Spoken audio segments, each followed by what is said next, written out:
Valsero, pour qu'il se refasse faire son passeport, ne peut pas le faire en France, parce que là-bas, c'est une représentativité étatique de l'État. Donc, il doit revenir à la source. C'est le président Biya qui disait qu'aucun Camerounais n'a pu apprendre le maquis pour s'exprimer. Mais nous, maintenant, aucun Camerounais n'a pu. Nos gars sont en prison. Tu dis qu'on a dit qu'on ne prenne pas le maquis. Il y a beaucoup de Camerounais qui sont partis à l'étranger après les marches blanches. Nous avons des militants. Valsero ne peut pas revenir au Cameroun. En ce moment, ils ont tous pris le maquis, ils sont à l'étranger. Donc il a dit ça. C'est sans valeur. On parle du PCRN en ce moment. Merci Emmanuel Kounia. Non, laisse ça. C'est un vieux. C'est un vieux. C'est s'exprimer. Oui. Et je voudrais dire aux jeunes Camerounais qui me suivent que lorsqu'on choisit de faire l'exil sentimental, c'est un choix. C'est une parenthèse, mais la question qui pose... Emmanuel Kounia, c'est juste une parenthèse, mais la question qui pose quand même est pertinente parce que Valsero, jusqu'à dit ne pas être en possession de son passeport. Vous dites qu'il peut revenir au Cameroun, comment ça se fera sans passeport? Madame, écoutez, quand quelqu'un se lève et prend la route pour aller vivre à l'étranger, c'est son choix. Il faut qu'on soit clair. Et quand quelqu'un décide d'aller vivre à l'étranger, je répète, c'est son choix.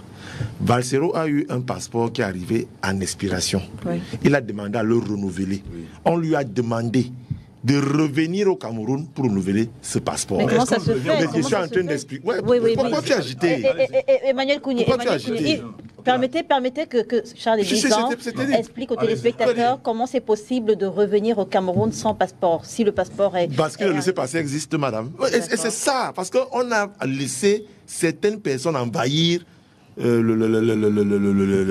réseaux sociaux. Est-ce que tous les Camerounais qui sont dans la diaspora sont tenus de revenir au Cameroun? Pas forcément. Justement, chacun a ses problèmes avec l'administration, madame. Il y en a qui sont partis du Cameroun avec des cartes d'identité, je sais pas moi, des actes de naissance plus ou moins frauduleux, et qu'après on s'est rendu compte que vous n'avez pas de souche à la mairie, vous devez faire un recours, je sais pas moi, au niveau du tribunal, au niveau du tribunal des droits des personnes, pour que vous reveniez. Mon petit frère a fait...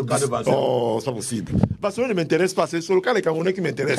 C'est un mensonge, je fais croire aux Camerounais que Valsero est allé en exil. Non, il s'est auto-exilé lui-même. Maintenant, c'est qu'il y a un problème. Et de deux, Emmanuel Kounia, qu'on se calme. Il faut qu'on évacue rapidement cette question pour revenir au PCA. Et de deux, Valsero, pour qu'il se refasse faire son passeport, ne peut pas le faire en France, parce que là-bas, c'est une représentativité étatique de l'État. Donc, il doit revenir à la source, à la mairie, où il a fait son acte de naissance, sortir le vrai acte de naissance, il fait son truc. Mais sauf que eux, ils veulent faire croire aux gens qu'on veut le faire venir au Cameroun pour l'arrêter. Parce que pour le temps, pour l'arrêter en France, il est. Donc, laissons ça, madame. C'est une parenthèse. Pour terminer, je voudrais dire à M. Lisan que ce qu'il a dit est pertinent. Il a dit quelque chose de très pertinent. Apparemment, Valsero aurait un acte de naissance douteux. Mais il faudrait que le délégué général de la Sécurité nationale, même par son porte-parole, le dise. Pour que ce que tu viens de dire, que le gars puisse comprendre pourquoi il ne peut pas avoir son... Charles Lisan. Bonjour les enfants. C'est papa. Mon mur est un asile psychiatrique à ciel ouvert et ma salle d'attente est toujours bondée. Bienvenue à la clinique les enfants. Bienvenue dans le tout premier podcast de la journée. Bienvenue dans le 8h. Ça, c'est le prototype de ce qu'on a appelé ici à la clinique le personnel d'appui. Ça, c'est le personnel d'appui en train de faire une performance. Ça, c'est le personnel d'appui en train de faire une performance. Là où j'ai commencé mes problèmes avec ses patrons, le gars, si lui n'était pas là. Je ne sais pas là où il plantait ses choux, où il avait ses assiettes, où il cueillait ses mangues, où il ramassait ses cahiers, je ne sais pas où ce type était. Quand moi j'ai commencé mes problèmes avec Bomba, Bargangele, les gens avec qui moi j'ai mes problèmes. Où celui-ci sort d'où? Ainofino. Je n'ai aucune idée. Qu'est-ce qu'il en sait? S'il habite même où? Je ne sais pas. Moi, mon histoire se passe à Yaoundé. Dans Boy, lui, je ne suis pas sûr qu'il habite à Yaoundé. Même, il est quoi dans la vie pour avoir toutes les informations qu'il sort là? Tu n'en sais rien. Est-ce que sa fonction, là où il travaille, lui donne accès à ces informations qu'il est en train de divulguer, parlant précisément de mon dossier? Non, sa fonction, je ne pense pas. À moins qu'on me dise qu'il travaille à la police, à la DGSN, dans le bureau de Mbargangele. Mais regardez la virulence avec laquelle il défend une réalité que lui, moi, je ne sais pas là où, que lui l'a créé. C'est pas là où il est parti chercher ça. Mais je me dis, il s'est assis là. Et au fur et à mesure que sa bouche s'ouvre, les mots qui sortent, il dit seulement. C'est-à-dire qu'on n'a aucun respect pour les gens qui regardent la télévision. Ça, c'est le prototype du personnel d'appui. Ça, c'est comme ça que vous voyez comment même le pays est géré. C'est-à-dire qu'un bonhomme est à la task force. Il est assis là-bas à la présidence. Il mange l'argent du Covid. Il mange l'argent des moustiquaires, l'argent des stades. Mais un bonhomme comme celui-ci, il débarque à la télévision devant la journaliste là pour lui expliquer qu'est-ce qui s'est passé au niveau de la présidence. On les appelle le personnel d'appui.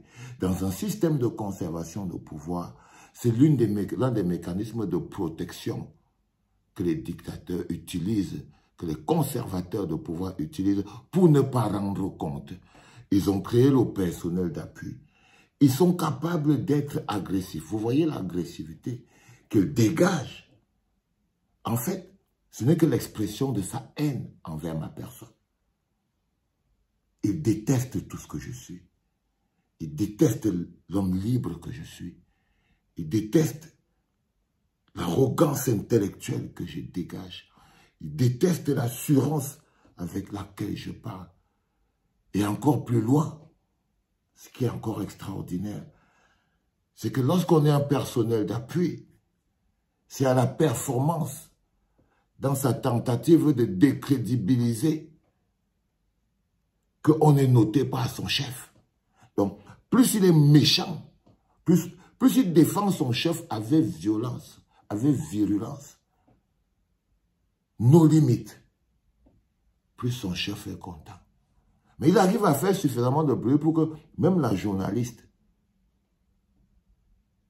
décide de parler d'un sujet qui dépasse ma personne. Parce que dans ce pays-là, les enfants n'ont pas de carte d'identité. Dans ce pays-là, où les gens, je vous ai dit dans une capsule que vous avez refusé de partager plus bas, où je vous demandais comment c'est que vous pouvez accepter, quel type de personne peut construire une société qui est perfusée au mensonge. Ça dit que vous avez accepté de vivre dans l'illusion pour éviter de voir la réalité. Quand un bonhomme comme celui-là, lui vient s'asseoir là, la question qu'on devait lui poser, c'est que monsieur Elisa, mais en vertu de quoi vous parlez, ce que vous êtes en train de parler là. Mais la question qu'on devait encore poser à la journaliste, c'est que si le sujet là est même un peu important, pourquoi ne pas aller chercher les bonhommes de la Sûreté nationale pour qu'ils expliquent ce qui se passe? Parce que je veux dire, non, ils sont tous dans l'esbrouf. Mais le plus important, les enfants, ce que vous devez comprendre, c'est quand je vous parle de ce cœur sec. Voilà un jeune qui est utilisé dans le but de décrédibiliser. Moi, je suis plus trop jeune. Moi, je suis sûr que quand moi je faisais ce pays, tous les jeunes, ce bonhomme-là, il sautait là comme la tisse devant moi. Il était d'accord avec moi. Parce qu'il n'avait pas encore de travail. Que les enfants, ses jeunes frères ou même ses grands frères n'aient pas de carte d'identité, ce n'est pas son problème. Il est toujours à la quête de sa survie personnelle.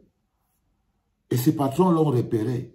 On l'a mis au personnel d'appui parce que les performances du personnel d'appui, c'est dans son agressivité, sa virulence, sa capacité à ouvrir sa bouche et faire sortir des mots sur n'importe quel sujet.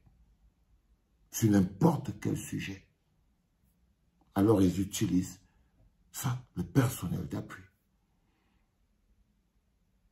Je vous l'ai dit, en ce qui concerne ce passeport,